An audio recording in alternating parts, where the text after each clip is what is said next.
और आज की कहानी है भूतिया आईना।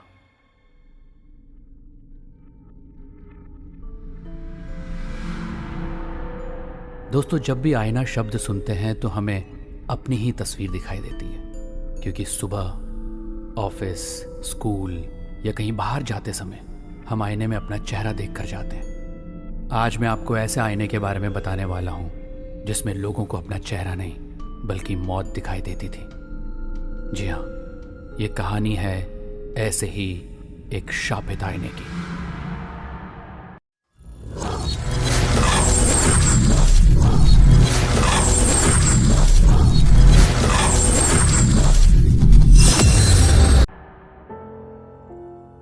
मोहित ने पर पड़ी। उसने उस आईने से कपड़ा हटा दिया।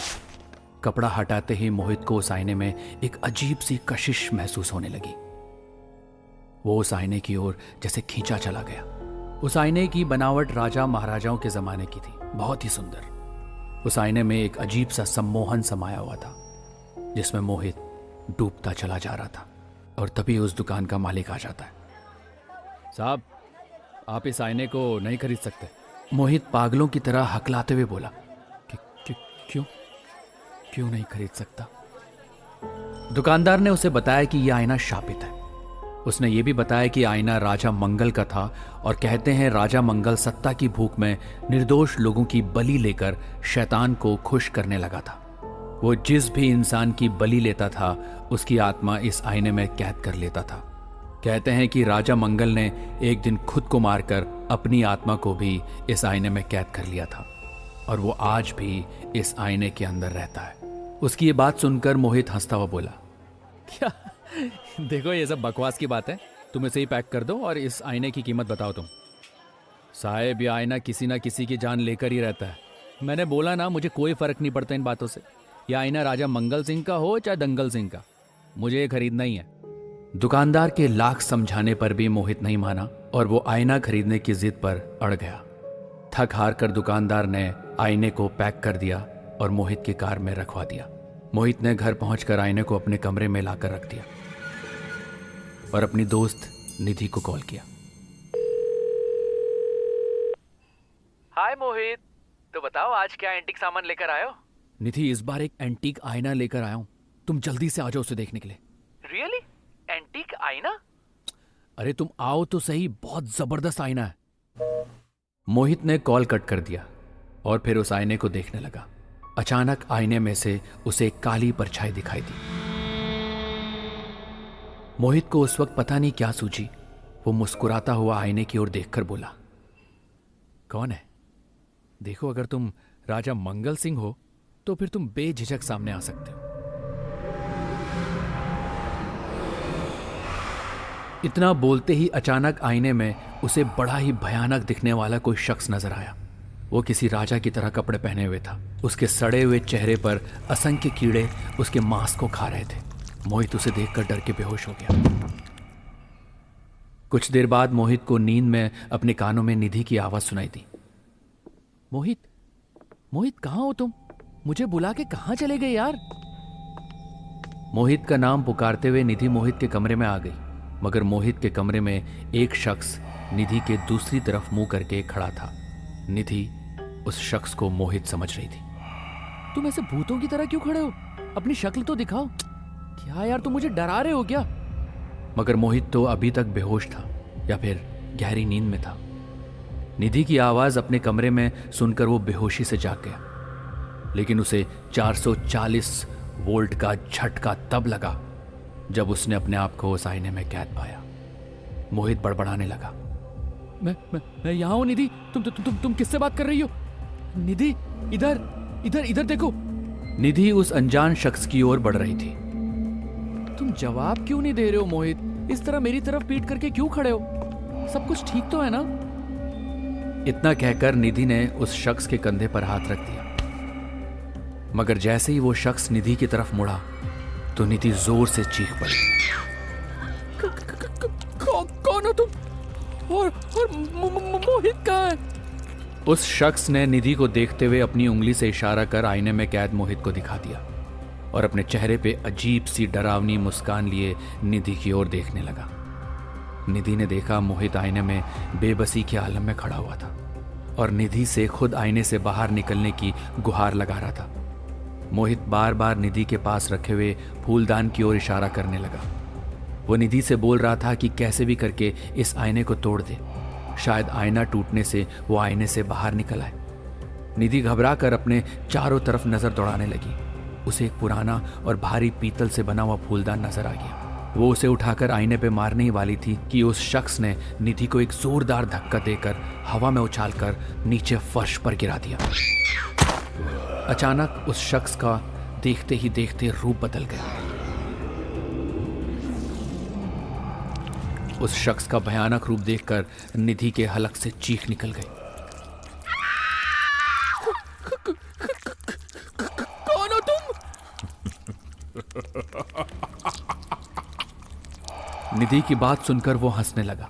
उसके चेहरे पर असंख्य कीड़े निधि की ओर गुस्से से देखने लगे। उस डरावने शख्स ने हंसते हुए कहा,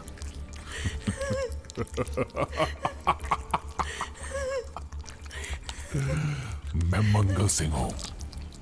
मैं हमेशा के लिए अमर होना चाहता था, मगर जब एक साधु को इस बात की भनक लगी तो उसने मुझे खत्म करने के लिए तंत्र शक्ति का सहारा लिया।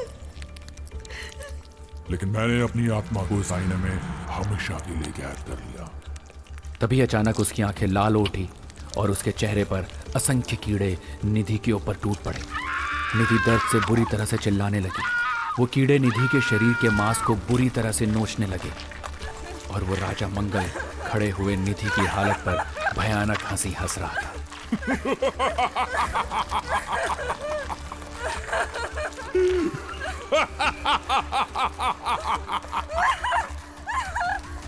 कुछ ही देर में निधि मृत अवस्था में नीचे गिर गई।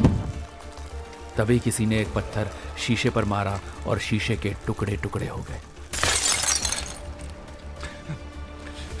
और मोहित बाहर आ गया।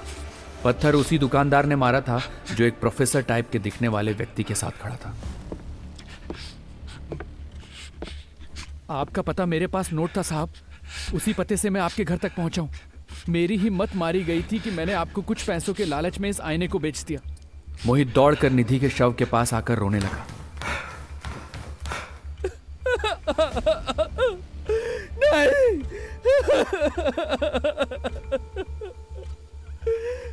दुकानदार के ठीक बगल में वही प्रोफेसर टाइप व्यक्ति खड़ा हुआ था। वो मोहित से कहने लगा कि ये रोने का वक्त नहीं है, मंगल सिंह की आत्मा अभी भी यहीं पर मौजूद है क्योंकि आईना टूट चुका है। अचानक निधि उठ खड़ी हुई, मगर उसका चेहरा बहुत ही भयानक लग रहा था। उसने मोहित का गला कसकर पकड़ लिया और उसने प्रोफेसर टाइप व्यक्ति की ओर देखकर कहा, तुझे क्या लगता है साधु, तू मुझे बेवकूफ बना देगा? तू रूप बदलकर दूसरों को धोखा दे सकता है, एक आत्मा को नहीं। निधि के गले से दो दो आवाजें निकल रही थी। अचानक प्रोफेसर का चेहरा एक साधु में परिवर्तित हो गया और वो साधु गुस्से में बोला, कई वर्षों से मैं इस आईने को तलाश रहा था ताकि तुझे इस आईने से मुक्त करके नर्क भेज सकूं।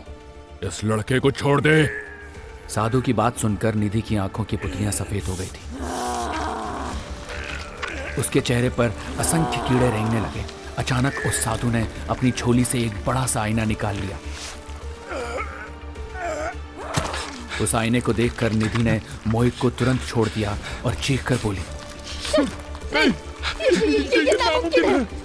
मैं जानता था तूने अपने आप को एक आईने में कैद कर लिया है, इसीलिए तू अपना भयानक चेहरा नहीं देख सकता। जबकि तू अपना चेहरा आईने में देखेगा तो तेरी आत्मा खुद ब खुद नर्क में चली जाएगी। इतना कहकर साधु ने वो आईना निधि के सामने कर दिया। आईने में अपना चेहरा देख निधि के शरीर में मंगल सिंह की आत्मा बुरी तरह से तड़प उठी और एक तेज नीली रोशनी निधि के शरीर से निकलकर उस आईने में समा गई और निधि दोबारा मृत अवस्था में जमीन पर गिर गई। दुकानदार साधु के कदमों में गिरकर बोला, आप तो मेरी दुकान पर प्रोफेसर बनकर आए थे, मेरी कुछ समझ में नहीं आया बाबा, ये सब क्या था? वो साधु मुस्कुराकर बोला, दरअसल मंगल सिंह ने मुझसे बचने के लिए खुद को मारकर अपनी आत्मा को इस आईने में कैद कर लिया था। तब से मैं भी इस आईने को ढूंढ रहा था और जब मुझे पता लगा कि यह आईना तुम्हारी दुकान पर है तो मैं सीधा तुम्हारी दुकान पर आया, लेकिन तब तक इस आईने को ये लड़का खरीद चुका था। कुछ वक्त पहले अगर आ गया होता तो इस बेचारी लड़की की जान नहीं गई होती। बाबा, ये तो बहुत पुरानी बात है। आप इतने वर्षों तक जीवित कैसे रह सकते हैं? योग और ईश्वर की भक्ति तुम नहीं समझ पाओगे बच्चा, क्योंकि तुम एक साधारण मानव हो। इतना कहकर साधु वहां से गायब हो गए और मोहित रोने लगा। कहते हैं कभी कभी दूसरों की बात भी मान लेनी चाहिए। अगर मोहित उस दुकानदार की बात को मान लेता तो आज शायद निधि जिंदा होती।